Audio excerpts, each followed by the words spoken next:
Good evening, all. I welcome you all to this webinar today. I'm Divya Malik, as you all know, and I want to introduce Mr. Nigraj, who is by profession, he's a software engineer, but as we all know, we always choose our hobbies first. So his hobbies towards his photography, where he's a very enthusiastic photographer, and he will be speaking about how you can take your products photographs, and how you can manage to get a good photograph of your products. And we would love to hear from you, Mr. Neeraj. Uh, Hello. Yes. Yeah, please start the session. We are here to hear you. Okay, so we start or will it? No, we can start. It's already 6:02. We can start. Okay, all right, sir. Hey, hi everyone. I'll just give me a moment. I'll just start up and give you. Sure.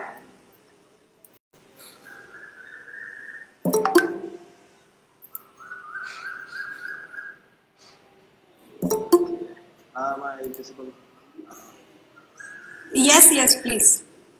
Sorry. So we will be having the webinar. Once the webinar ends up, in the last 10 minutes, we will open up for the questions round. Okay? I'll slightly differ here. Okay. I want the session to be an interactive one. I don't. Sure. We can do that. Sure. There is a lot of information overload if I just keep going on. Definitely.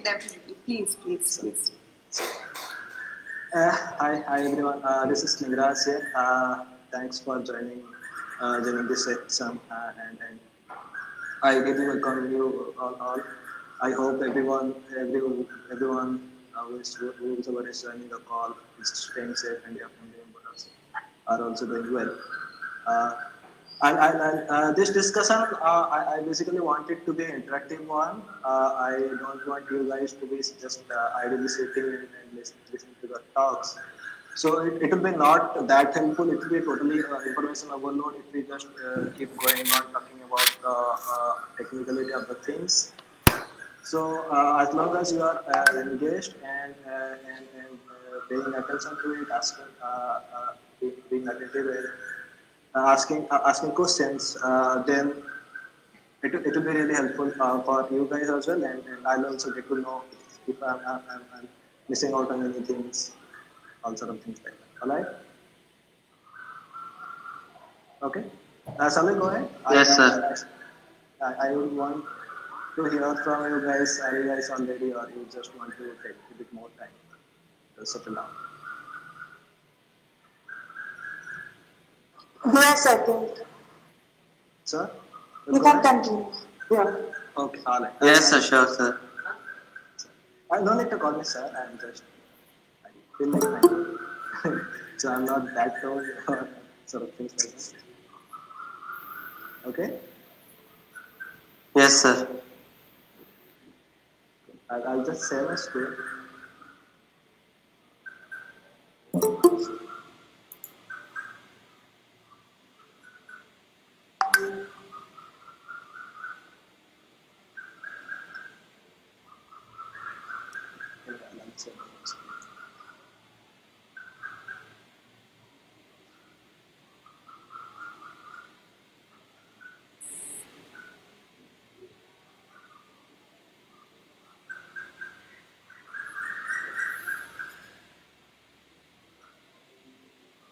I am really excited to talk to you guys all about the things, the great work that you guys are doing in terms of making the art and producing it. Yeah. Alright. Okay, we'll start up with mobile photography. Alright. So I assume like most of you, whoever is doing their art and crafts, doing their photography, most of it using mobiles. Alright. Yes. Yes, sir. Yeah. Yes, of course. So, Yes, sir. okay, so photography basically it doesn't differ much in terms of making art or creating a piece of art or making some sort of artistic impression out of it.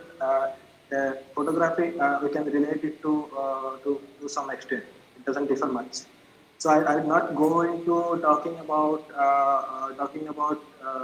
lecturing all you about creative process, how to uh, frame it, how to take it. But I'll just talk you through the technicality of the things, because I mean, if we talk about the technicality, it associates with mobiles. If you know the technicality of the things, which will help you.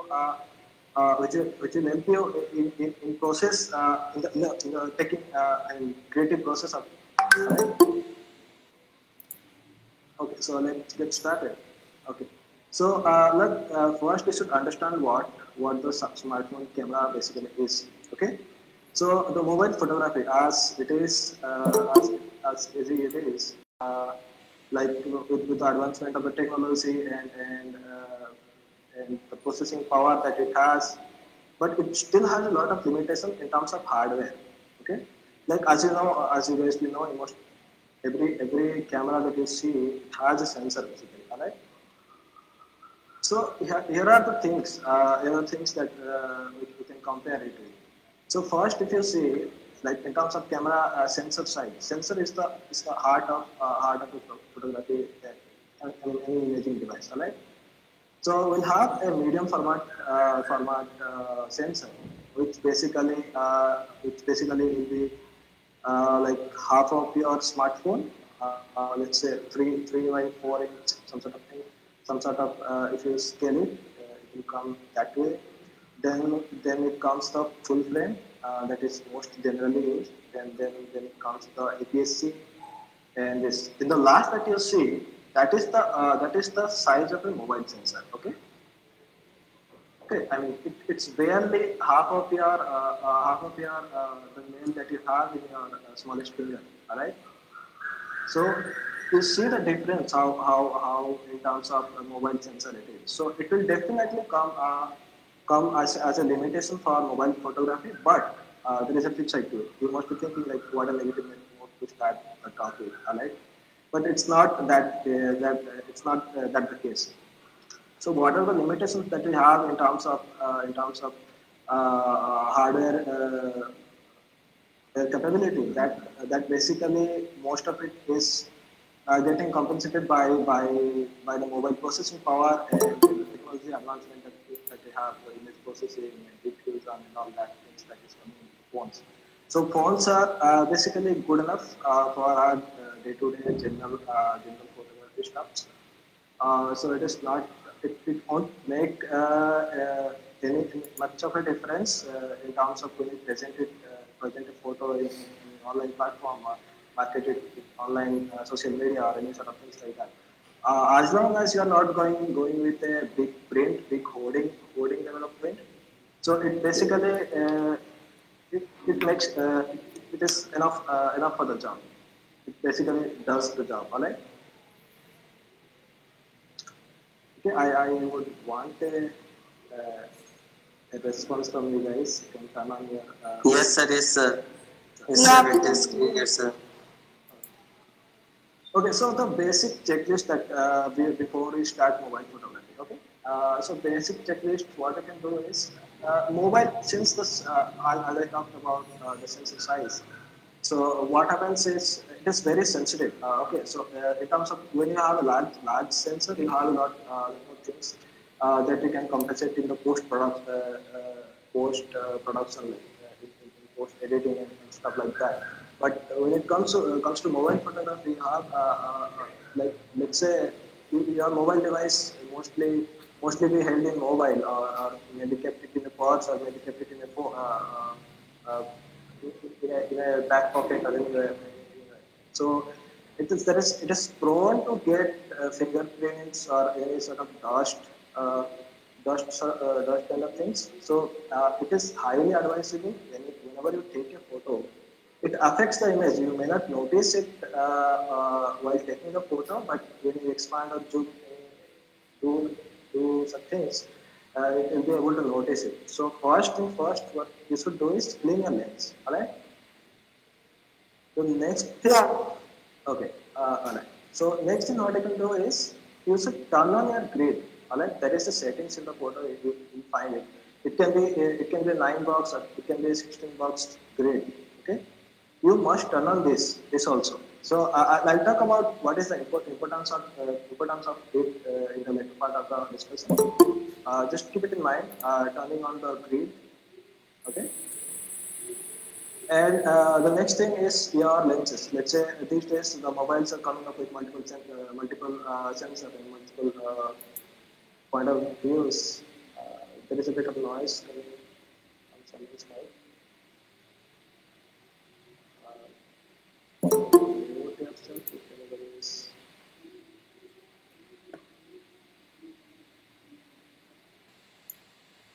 Is it only for me or anybody else is also hearing the same noise?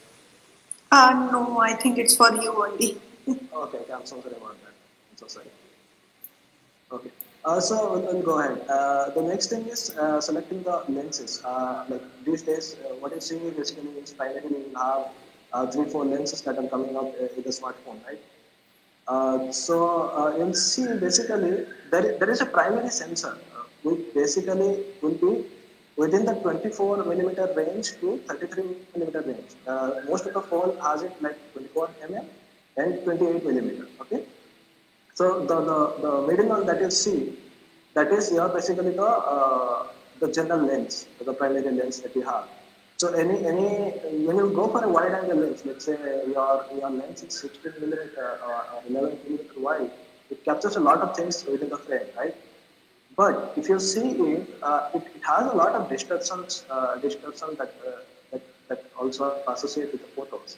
When you use a ultra wide, this sort of what is it? That is a barrel distortion. You say the central part of the image will be widened.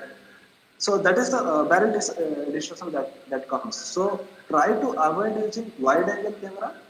And the second part is try to also avoid using a telephoto lens, because telephoto lens also has a 20% distortion. So like the lens that we have with each lens in the mobile, alright. So what happens is it distorts the image to the inside of the frame. Okay. So it is already high, almost all the time highly advisable that you should use the general primary lens. You must not use the ultra wide or telephoto lens. Okay. Next thing is keeping the aspect ratio. The phone sensor that you see, basically, it has the sensor, the aspect ratio that you see is basically 4:3. Most of it is 4:3 or 3:2. Okay. So in that way, if you keep it, if you keep it 4:3 ratio, what happens is you are utilizing the fullest, the whole width of your sensor, the whole width of your lens of your camera. Okay. So if you go down here, if you see if I use 16:9, so the horizontal width is 4032 pixel and the vertical pixel is 2268. So what happens is you are cropping a significant number of pixels, so you'll have less area to play with the photos. Okay, so just I mean, it might sound very technical of the things right now, but going ahead, when I show you some samples and make you understand the things, just keep in mind at that particular time you might be able to understand the things immediately. Okay. Hello, sir. Yeah, go ahead. Sir, can I ask a question? Sure, go ahead. Sir, what are the benefits of keeping on the grid, sir, on? I'll explain it in the later part of the videos. Is that fine? Okay, sir. Sure, sir. Will not miss it. Will not miss out on anything that you see here. Okay. Okay, sir. The next thing is you should always try to keep your HDR mode on.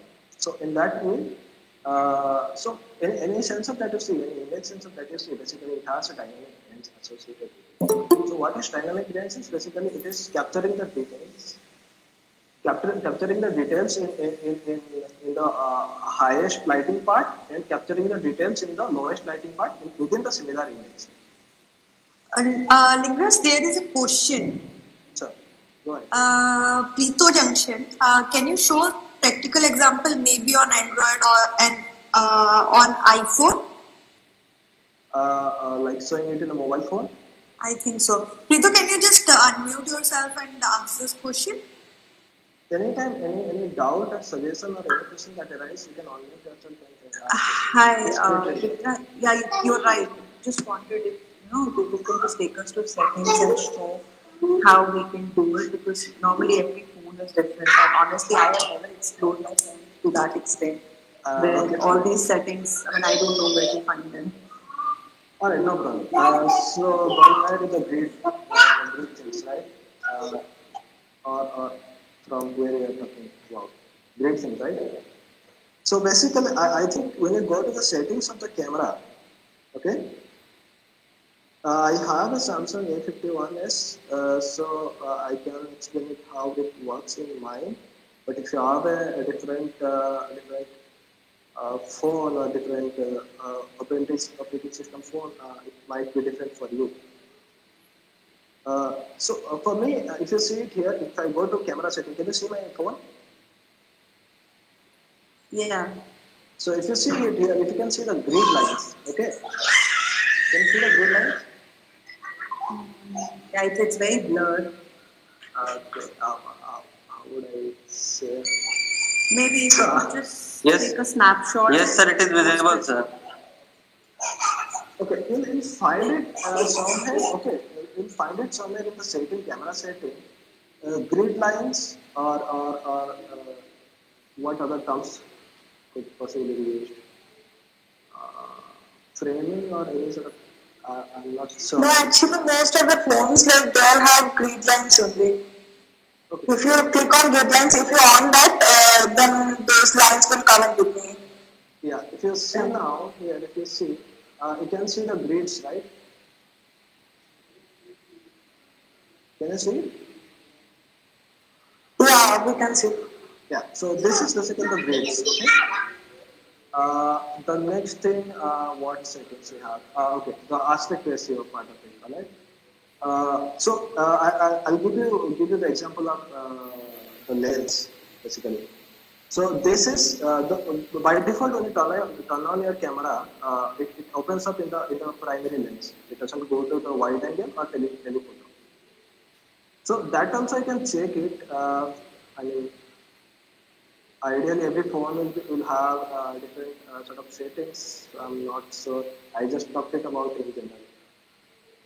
Maybe you can just Google how the things are in your phone. You can find it. Okay. Maybe I mean, at the end of the video, maybe we can talk about the settings once again in person. That works. Yeah, sure. Okay. Okay. So HDR also similarly you can find somewhere in the camera setting you will have a HDR setting that you have to turn it on. Anyway, don't worry. I'll just if you guys want, I can share this PPT with you. You can just go through it and again you can just cross verify it if you have any doubt. Okay. Okay. Okay. So the next thing is try to avoid using the flash because the flash most things are not so greatly tuned and the kind of light that it emits it is very harsh on the product or any sort of art paintings that you do. So it might be very harsh light on the product. So try to avoid using it. And try to capture the photos of your art or piece of item in the daytime. Okay. Shall we go ahead to the next slide? Yeah, sure. Okay. So now the most important part of any photography is your lighting. Okay. So as I said just a while back, using daylight to kind of capture its image. So it gives a natural vibe and natural color to your art or to your product. So what I to the right side of the image, what you can see is the product. Basically, this is chair. Okay, this is a simple setup that you can do in any household. You can just take a A3 paper. Okay, this the paper that you see can be used as a backdrop. Okay. Also, what it helps with is whatever the light that comes in, it can reflect some amount of light and supplement to the art that you have to photograph, right? So if you see it here, you have a window. Okay. So if you open up the window, if you remove the curtains, what happens here is the light might be too harsh for the image, for the product.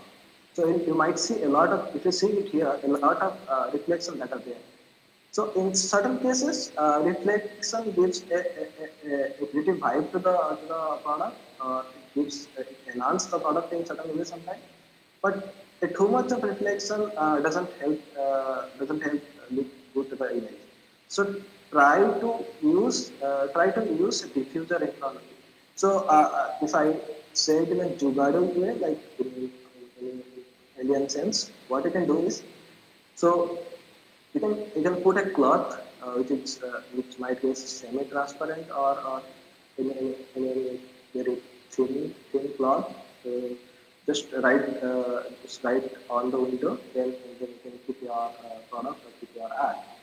So that way you can cut down significant amount of light, but you will not be so dark to take the image. Also, what you can use is you see very thin paper that comes in certain packages when you order something from online. So you can make use of those things as well. The oil paper kind of things that you see, right? That also you can use it. So any direct light will definitely not help the product. It will basically kill the color tonality of the image, of the product.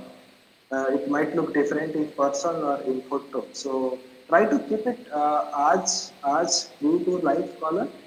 So in that way, you can just cut down some bit of light using some sort of diffuser. You can use you can find a way. You can just turn the chair here and there. You can move around a bit and taking photos. So that way you can use it. Okay. So next thing is, see, this is also a simple setup. The second photo that you see, this second, it's a very simple setup. Just he just used, he or she has just used clothing clips, okay, that we use on a daily basis, and A3 paper, this paper. So basically, it will be in a curved shape. So we have just placed it just around the window, having a diffuser on, and placing the camera here. So if you look at it, we'll talk about the camera angle in the later part of the discussion. So I'll just have you keep it in mind that this image. Anyway, anytime that you want to go back, you can just go back and check also. So just keep it in mind the camera placing here, how far the camera is here, and where the product is placed, how the lighting here is there, and where the shadow is there. Okay. So next is here. We were talking about the shadows, right? I am just giving an example here. Let's say we have a product which is very shiny or very shiny product that you have. So what we can do is just make use of the shadow and reflection. That gives a proper vibe to the image. It adds value to it. Okay. So if you see it here, if you look at the picture here, camera is where the light is and where the shadows are found. So if you look at here, the primary light that you see here, in these two products, it's placing somewhere here, diagonally to the corner of the frame. Okay.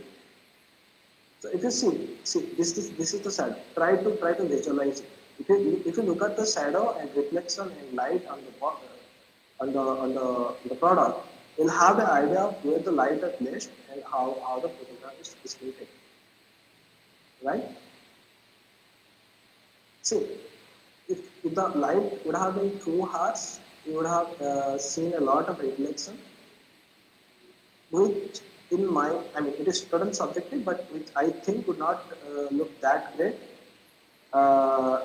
because it will just doesn't suit to the context. Okay. So here, if you see, there is a subtle reflection. Here also, if you see, there is a subtle reflection. Here also, if you see, there is a subtle reflection.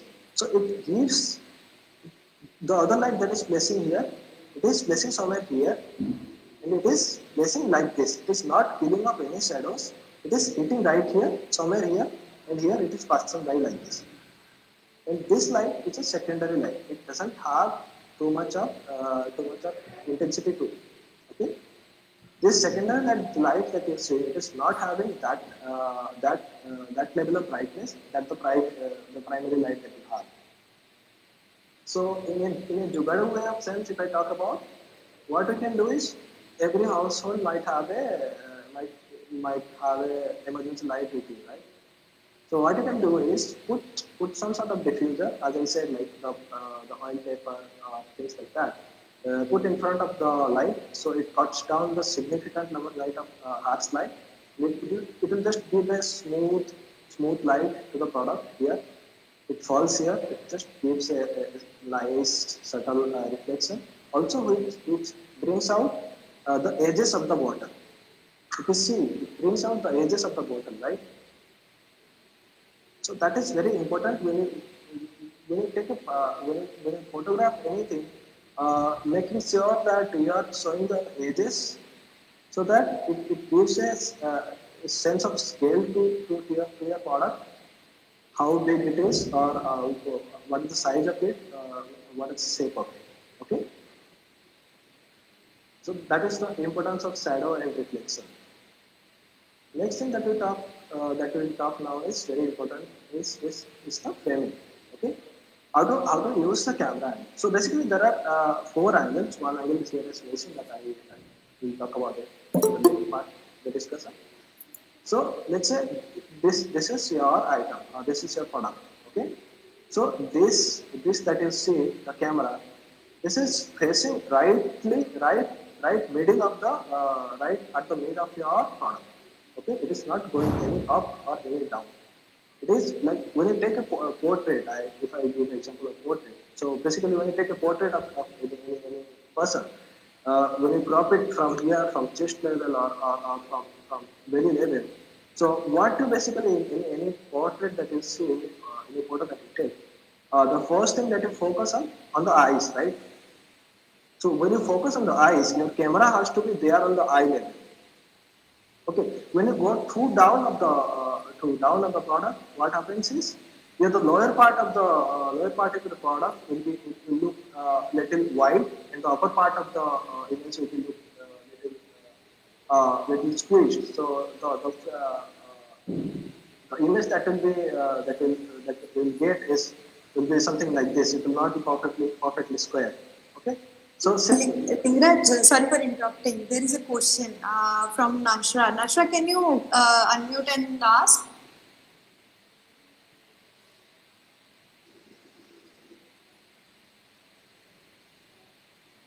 Hello. Nashra, can you hear us? So her question is, can you explain how to click photos of a painting and calligraphy? Definitely, we'll talk about those things as well. So we'll talk about paintings as well. We are not missing out on those things. I have gone through all your profiles, all your Instagram pages, so I'm not missing out on those things. Just be little to have little patience. We'll talk about all these things. Okay.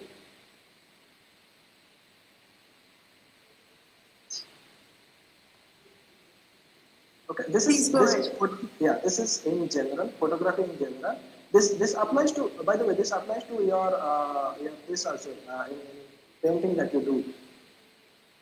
Okay, you can keep it leaning on the wall over a table and take photos like this, or you can just lay it down flat and take the photo right at the top of your painting that you do. Okay, so this applies to both anyway.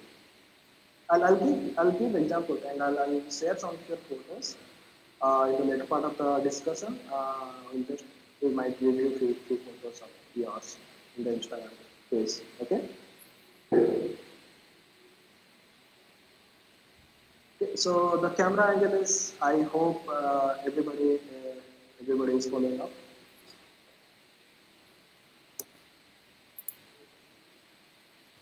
Yeah, we are following. So, the next thing is using supplementary probes. So if you see here, this image, the primary product here is this bag that you see. This is a nice little leather bag. So you have what you have is this frame that you see here from end to end here. So this is a primary bag. This is a primary subject, but he has used an ad here, used a book or a diary, and a glass and piece of art. I don't know what to say to you. Any art that you see basically. So this supplements. So the focus will go definitely to the bag, but when it place a book or a piece of any other item, general item, it will give a sense of scale to the product as well. So when you just take a photo of the bag, what happens is sometimes user might the audience that might lose on the scale, like what is the size of it, what is the depth of it, or what is like he might miss the context. He might order, he or she might order, then what happens is when it reaches, he or she might find it very small and big to their taste of things. So using property adds value to your image, but make sure you are not using too much of props in a product shoot. So this same goes to the taking photos of art as well. I'll have example of that as well. So using properties is okay, but make sure you are not overcrowding the image. Make sure you are not distracting too much by using too much of properties. Just have some subtle item which may not take some of the audience that you are targeting. So when you place so item here, the audience might look into this thing. She might go and try to find out the details of this thing. So that you don't want to happen, right?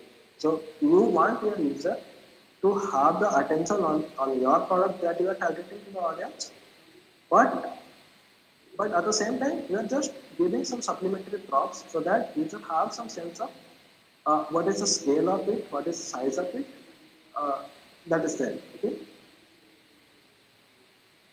So the next thing is here.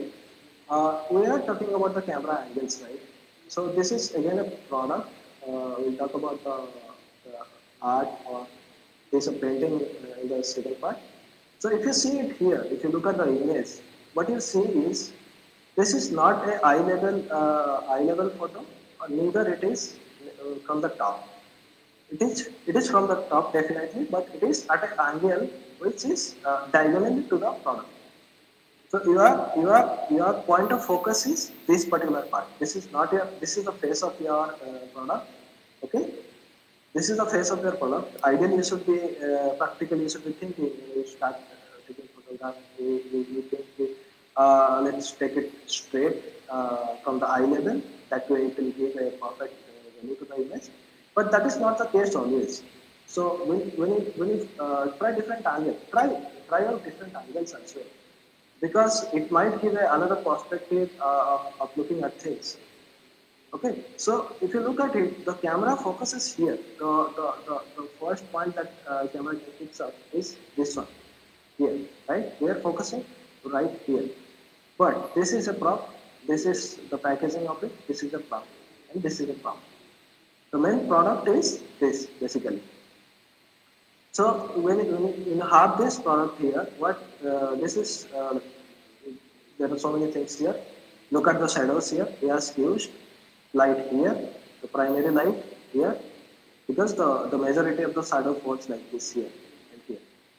The secondary light that is using is here, so that if you see here, it gives the edges, it brings out the edges of box, right?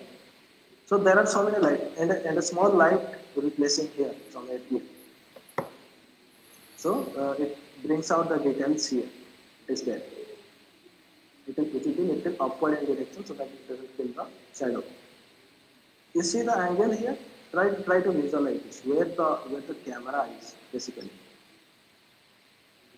Okay. So next is here. You are talking about the paints, right?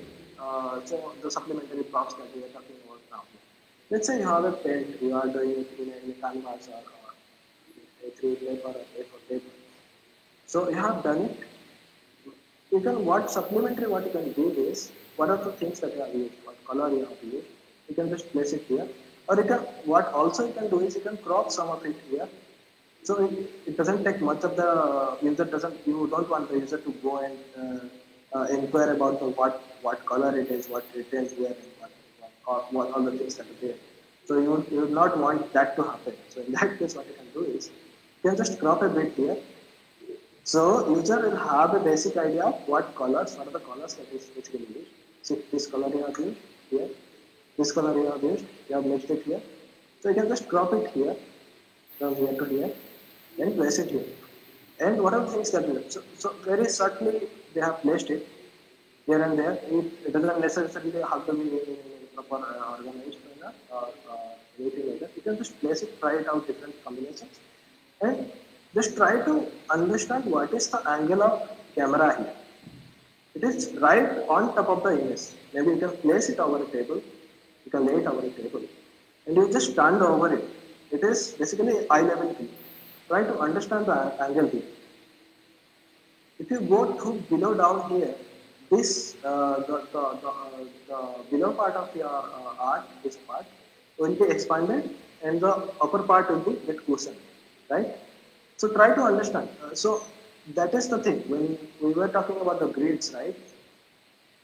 We were talking about the grids. Now you try to correlate the things here.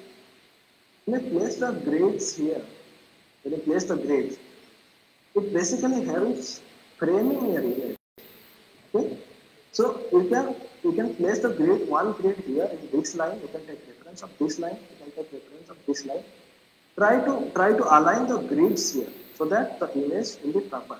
The upper part of the grid will be like this here. Let's say you have a 16 grid photo. Let's say 1, 2, 3, 4. Try to align all the grids. Take a reference of any edge that you see here. This or any edge of a piece of your art, and try to align the grids. That is very important while taking a photo. You understand here why to keep the grids on. Someone asked the question. Someone is asking about the grids and how to take photographs of the art. Is it clear now? You can unmute and give a response. Any questions here? Follow-up questions. Yeah. You got it right? Any follow-up questions you have?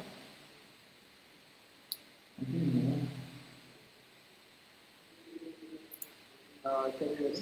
No, it's clear. It's clear. Okay, so you understand what is the importance of the grid lines here, right? Yeah. Yeah.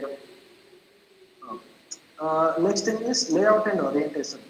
So make sure when you are taking photos of your art or piece of product, make sure you are taking it all the let's say you have 5 photos to say in different angle or different arrangements. So make sure you are taking it either horizontally or vertically. If you are taking horizontally, take all the photos in horizontally. If you are taking vertical photos, take all the photos in vertical layout. So it maintains basically maintains a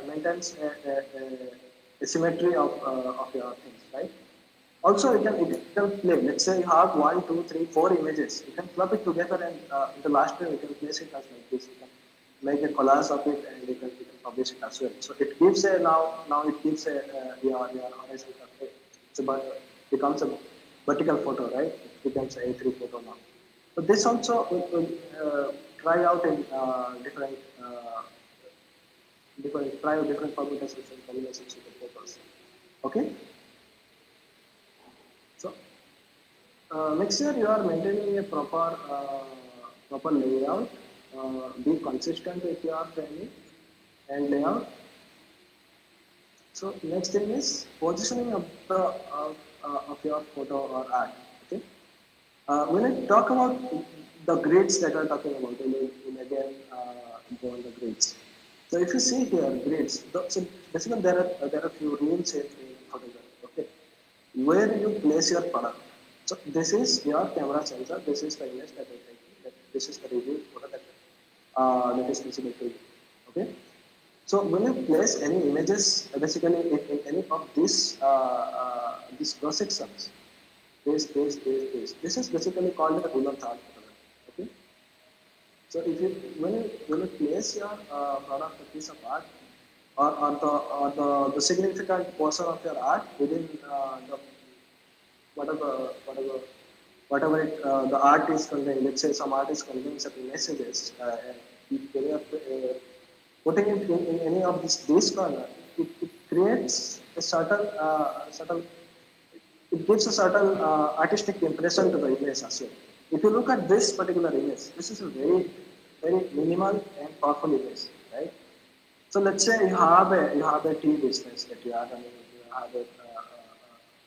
You have a any whatever things that are coming up these days, uh, green tea and all sort of things like that. So you have a tea business. So look at the framing of the photo. These are all the negative spaces that you see. It has used this as a so make sure you are whenever you are taking photos, the background is very important. Make sure you are taking right background so that it complements to your product. If you see it here, look at the details here. The in the color of the tea here. This this almost matches the color of the tea in very subtlety of it, matches the texture of the wood. Right? So this gives a proper contrast to your image. It gives complements your image, right? So, but even the product is placed here, it creates a very powerful light to it, right? It gives a certain mood. Look at the lighting here. He has used his primary light somewhere here. So the shadow is here. It gives where the crops has to be kept, how it is gonna used, right? Again, in the second photo, if you see it here, look at the background color, how it fades down to the below, and look at the dial of the image here. Basically, the image here, the product that is placed here, the color part of the last part of the frame. If you write here, if you see the cross section, it comes right here, but it complements to the color as well. This part of the colors that you see here, this complements this product or the piece of art that you have. It complements to the background as well. So background plays a very important role while presenting the image. Okay. So next thing is using of negative spaces.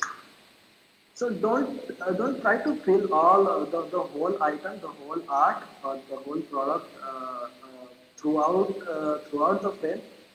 Be brave enough to use negative spaces. Be brave enough to pull it down a bit and give some space to the image. Just zoom out a bit. That also helps. So if you see it here, this part of it, from here to here, this is a negative space. From here to here, this is a negative space. Here to here, this is a negative space.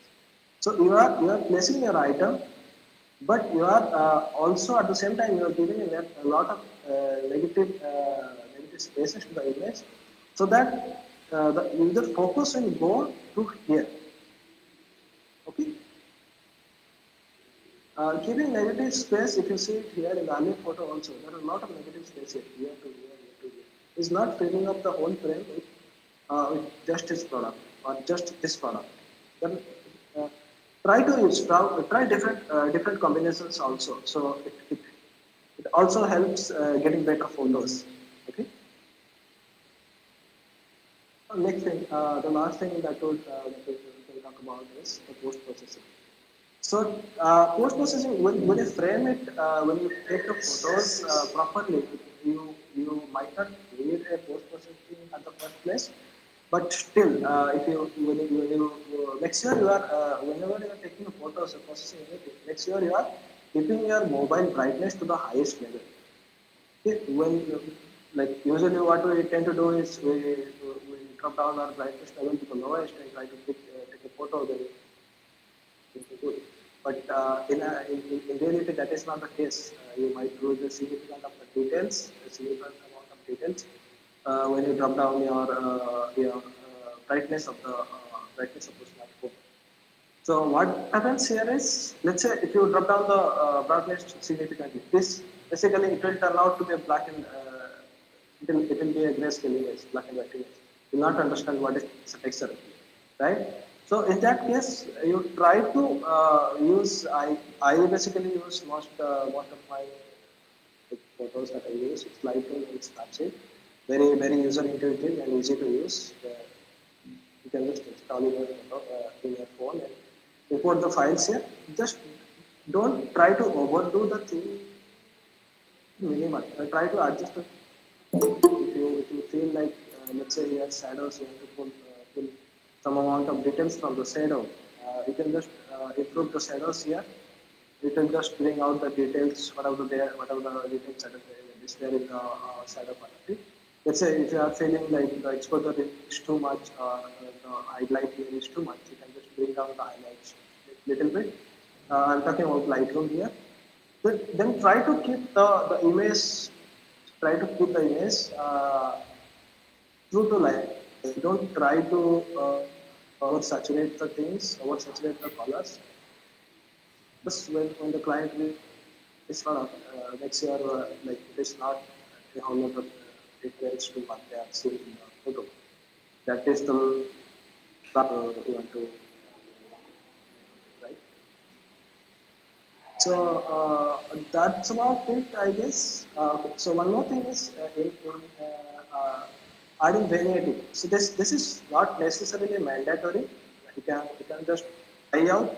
You can just experiment a bit, take multiple photos. If you see here, this is the primary product of the image. If you are not filling it with the whole frame, let's say your product or art is not filled the whole frame, if you have negative space left out.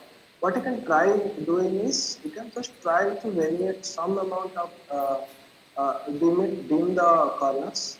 Like if you see it here, this corner is dim, slightly dim, very subtly. This also here, very subtly dim. This also here, very subtly dim. So that it brings the user's focus to the center of the frame, to your art or to your product. So try to use variating as well. This helps in bringing the user attention to the center of the image, to the product, or to the art that you are selling. So that is there the technicality things and trading. So I would want to you guys to actively now ask questions or share your thoughts or view anything that you have. We can go back to the slide or talk about anything. Can I ask a question? Sure. Okay, so like after framing my works, right? When I frame my works, it how it comes is like the glass view of it. It reflects my face only. Like when I click a picture, it reflects back my picture rather than clicking my painting frame things. So what should I do for that? That's a very tricky one to deal with. I understand. So, because I use Snapseed and Lightroom. Snapseed is like really I'm used to it, but Lightroom just recently I've started using it, but still it doesn't help me. Can you please tell me how to do that? So what you can do here is, let's say it is reflecting a lot of light to the image.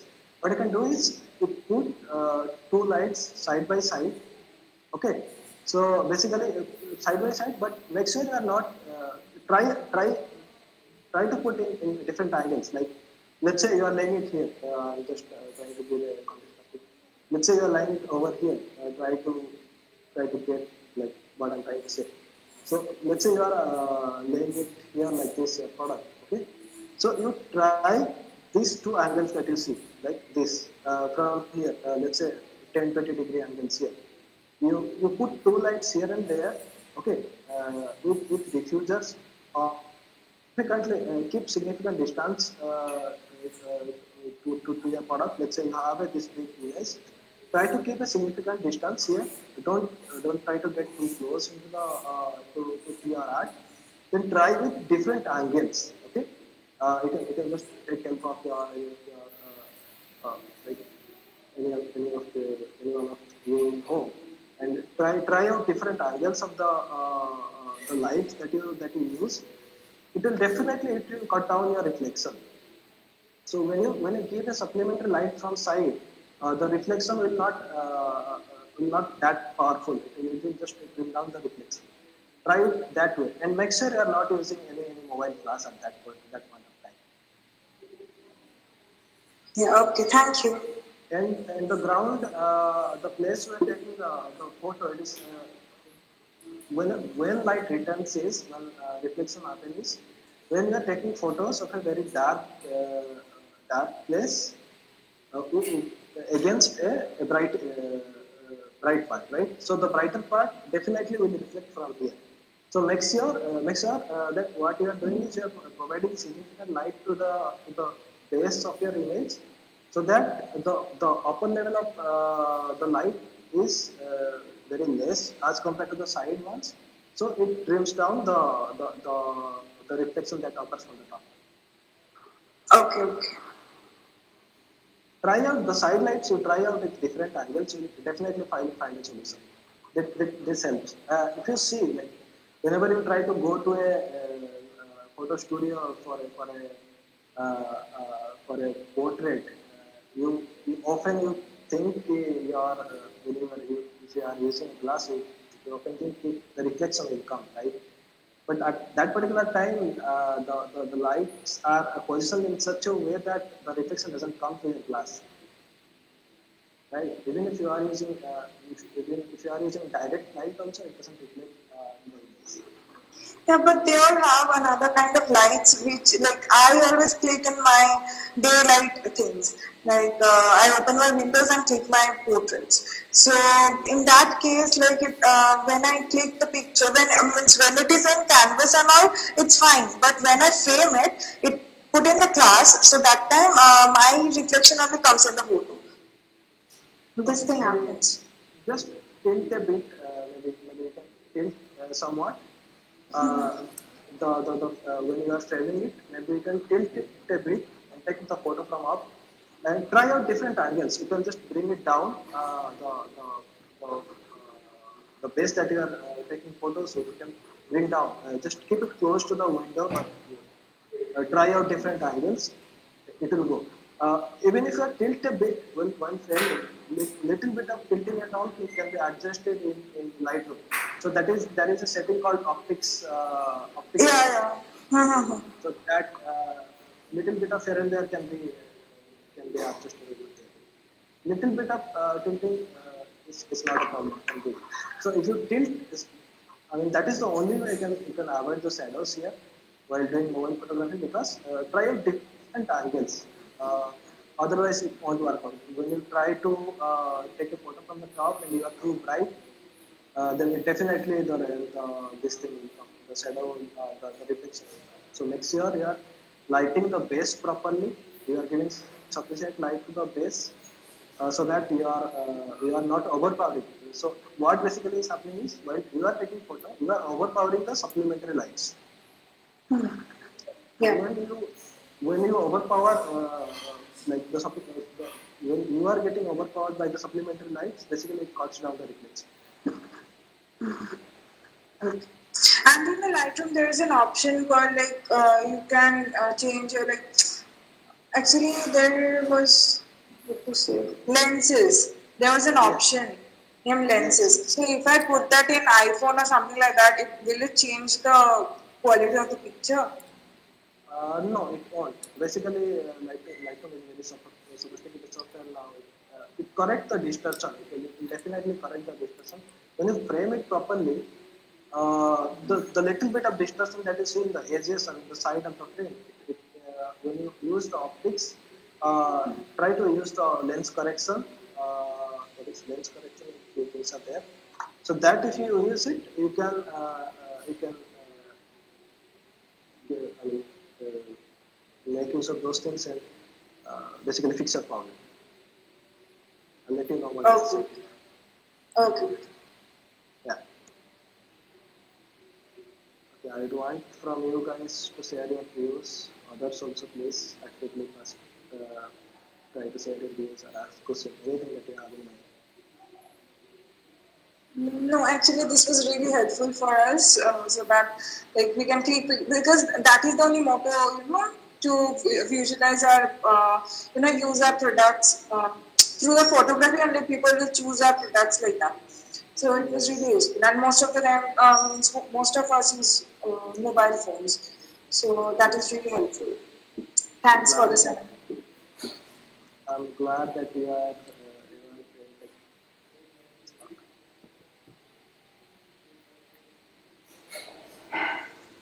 So, any further question for Lingaraj or Lingaraj, shall we wind up? we can wait for a couple of minutes for Sure. others. If Sure. there are any questions, we can definitely address them. Kavita has a question. Is it good to use ring light for clicking products? Kavita, if you want to ask, you can just unmute yourself and ask the question. Definitely, any light that you use, as long as it is not harming your tonality of the product or harming your color, any light can be used. It is not specifically that you have to use a particular set of light. You can try different set of things. Definitely, it is not a hard and fast rule that you have to use a particular set of light. I see the ring light has a very smooth light that it emits, so it will surely enhance your photos. No doubt about that. You can use it, no problem. Just make sure you are taking taking the photos in the right angle.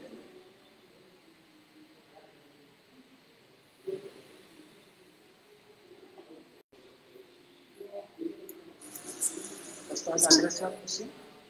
No, and no more questions are there. So let's conclude this session. Really thank you for coming up and showing such a good way to how to take photographs of the products, phone and other devices. And thank you from Type of 2. And thank you so much, Lingaraj. Thank you. So thanks everyone for joining, and I hope I wish you all the success. I wish to excel in whatever the grade. Thanks a lot. Thank you. Thanks guys. Well, have a good day. You too.